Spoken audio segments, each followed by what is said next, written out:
안녕하세요. 줄기세포 가슴이식 외길인생 김영갑입니다. 이전에 가슴이식과 보형물 사이에서 고민하시는 분들을 위해 영상을 올렸었는데요. 오늘은 순전히 김영갑의 관점에서 이런 분은 꼭 가슴이식을 하세요 라는 주제로 이야기를 해보려고 합니다. 이 그림은 중고등학교 때 집합 시간에 자주 나오는 건데 이걸 벤다이어그램이라고 하나요? 왼쪽은 가슴이식을 해야 하거나 하는 게 좋은 사람이고 오른쪽은 보형물을 해야 하거나 하는 게 좋은 사람입니다. 그리고 중간에 빗금친 부분이 가슴이식을 해도 되고 보형물을 해도 좋은 사람입니다. 본론인 왼쪽 영역에 들어가기 전에 오른쪽 영역의 이야기를 먼저 해야겠네요. 이 사진을 봐주세요. 아마 이런 분들이 보형물 수술이 적합한 분이라고 생각합니다. 먼저 가슴 크기로 인해 스트레스가 많고 최소 C컵 정도의 사이즈업을 원합니다. 그런데 워낙 슬림해서 재료로 사용할 지방이 거의 없는 상태입니다. 이런 분들은 어찌 보면 더 이상 잃을 게 없는 심정이기 때문에 보형물로 인해 향후 생기는 흉터라든지 나중에 제거해야 하는 문제 등은 귀에 들어오지 않을 겁니다. 김영갑 개인적으로는 이런 분들이 보형물 수술을 해야지 나중에 후회하지 않는다라고 생각합니다. 그럼 이제 왼쪽 영역, 즉 꼭 가슴 이식을 하는 게 좋은 분이 어떤 분인지 안내해 드리려고 합니다. 첫째, 가슴이 B컵 이상인 분. 이런 분들은 가슴 지방 이식을 무조건 권합니다. 가슴이 이 정도 사이즈 되는 분들은 좀 더 큰 사이즈업을 위해 굳이 흉터를 남기면서 보형물 수술을 할 필요는 없다고 봅니다. 가슴이 이미 B컵 정도는 되는데 보형물 수술을 해버리면 나중에 사람들이 가슴이 얼마나 작았으면 보형물 수술을 했어라고 할 때 억울해지는 거죠. 그렇다고 사진을 들고 다니면서 나 원래 가슴이 컸어라고 할 수는 없지 않습니까? 그리고 이렇게 가슴이 있는 분들은 허벅지나 복부에 지방이 있는 경우가 많기 때문에 가슴만 키우려고 하지 말고 바디라인을 개선하는 게 상대적으로 가슴이 더 커 보인다라고 말씀을 드립니다. 또 하나, 이런 분들이 보형물로 가슴을 많이 키우면 나중에 살이 쪘을 때 감당하기 힘들 정도로 커질 수 있습니다. 여러분, 가슴 사이즈가 너무 크게 되면 무게 때문에 처진다는 거 알고 있나요? 이런 점 때문에 김영감은 B컵 이상의 큰 가슴은 지방이식을 강추합니다. 두 번째, 지방흡입을 하면서 가슴을 키우고 싶은 분. 환자분 중에 지방흡입을 알아보고 있었는데 줄기세포 가슴이식이라는 수술이 있다는 것을 알고 상담하러 오시는 분이 있는데 이런 분은 좌측 영역의 분입니다. 가슴이식 할 때 어차피 많은 양의 허벅지랑 복부 지방이 필요하기 때문에 이런 분은 정말 좋은 적응증이라고 할 수 있습니다. 간혹 허벅지, 복부, 심지어는 전신 흡입까지 다 하고 뒤늦게 가슴이식 하러 오셔서 후회하는 분들이 있는데 가슴이 작은 분 중에서 지방 흡입을 고려하는 분이라면 당연히 가슴이식을 추천드립니다.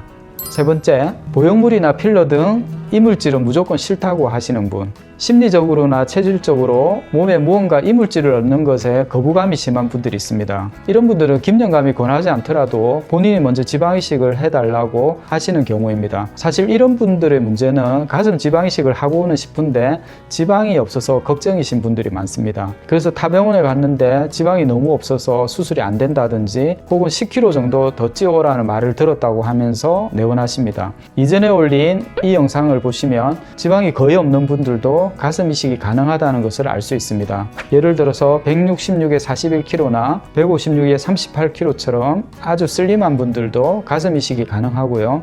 다만 이전에 지방 흡입을 한 경력이 있는 분이나 운동을 많이 하신 분들은 초음파를 통해 지방량을 체크해 봐야 수술 가능 여부를 알 수 있다는 점 참고 바랍니다.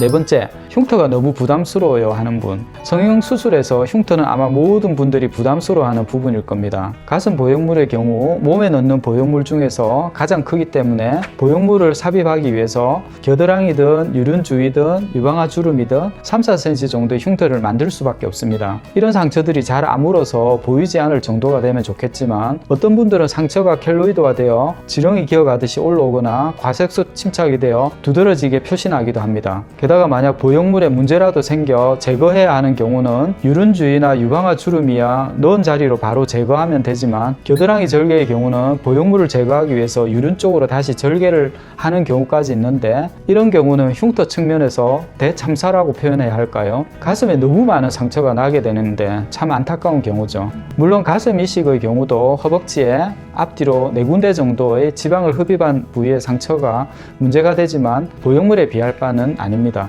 게다가 최근에는 FS 가슴 이식이라고 해서 겉으로 흉터가 보이지 않는 가슴 이식이 가능합니다. 이 영상을 보시면 어떻게 이런 수술이 가능한지 두 눈으로 확인할 수 있습니다. 5번째, 보형물 수술로 인한 부작용으로 지친 분들. 특히 최근에는 보형물의 사이즈가 커지면서 보형물이 만져지고 모양이 부자연스럽고 심지어 어깨 통증으로 일상활동에 제약을 받는 분까지 있습니다. 보형물은 크기가 커질수록 각종 부작용 위험성도 커진다고 보시면 되는데, 이런 분들은 보형물 제거 후 가슴 지방이식을 권해드립니다. 일단 보형물만 제거해줘도 이제 홀가분해서 살 것 같다고 고마워하는 분들이 많습니다. 당일 백 제거 후 바로 지방이식이 가능하고 생각보다 가슴 크기도 잘 유지됩니다. 6번째, 유방암 환자의 재건 수술. 유방암 수술 후에 피부나 근육에 결손이 있기 때문에 보형물 수술을 할 수 없는 경우가 있습니다. 그렇다고 놔두기에는 좌우 비대칭이 너무 심하기 때문에 힘들어 하시죠. 이런 경우 비대칭을 맞출 수 있는 방법이 있는데요. 대체로 이런 분들은 지방이 많기 때문에 암 수술한 부분은 지방이식으로 가슴을 키우고 반대쪽은 지방흡입으로 가슴을 축소해서 비대칭을 교정할 수가 있습니다. 물론 암 수술한 한쪽 가슴만 지방이식으로 볼륨을 키울 수도 있습니다. 네, 오늘은 보형물과 지방이식 사이에서 고민이신 분들을 위해 순전히 김영감의 관점에서 가슴 이식을 적극 권하는 경우를 말씀드렸습니다. 가슴 수술에서는 무조건 이런 수술이 좋다, 절대 저런 수술 하지 마라는 식으로 어느 한쪽으로 무리하게 밀어붙이기보다는 그분의 상황이나 기대치에 맞게 수술 방법을 찾아드리는 게 좋지 않을까 생각합니다. 김영감 또한 가슴 이식을 메인으로 하는 의사지만 보형물 수술이 좋은 경우를 보면 적극적으로 보형물 수술을 권합니다. 근데 저한테 보형물 수술을 하러 오는 분이 많이 없더라고요. 오늘 영상은 여기까지고요. 아참, 이전에 올린 이 영상과 이 영상을 보시면 지방이식과 보형물 사이에서 고민하고 계신 분들에게 도움이 되실 겁니다. 저는 이만 인사드리고요. 다음 영상에서 또 도움될 만한 내용으로 찾아뵙도록 하겠습니다. 영상 봐주셔서 감사드립니다.